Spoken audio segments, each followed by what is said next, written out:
Hello everyone, welcome back to the channel.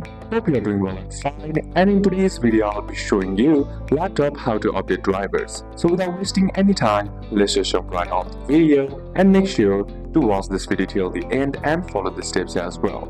In order to update your drivers on your laptop, first method that you can use is using Device Manager. So to do it, simply press Windows plus X or simply right click on the Windows button and you'll find an option that says Device Manager. Simply select it. And once you're inside the Device Manager, what you need to do is simply select Display Adapters and select the drop-down menu. And now on the display driver, simply right click on it and then select Update Driver.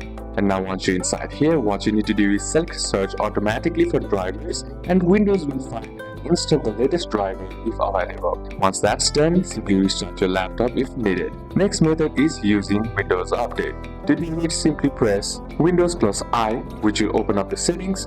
Just simply press on the Start menu, then type in Settings. Settings will be opened. Then once that's done, what you need to do is on your Home option, select Windows Update, and then here what you need to do is simply check for updates. Now Windows will download and install any driver updates that is needed for your laptop. So these are a couple of steps that you can apply, and that's it for today's video, guys. If this video was useful to you, leave a like if it did, comment down any questions that you have, and see you soon on the next one.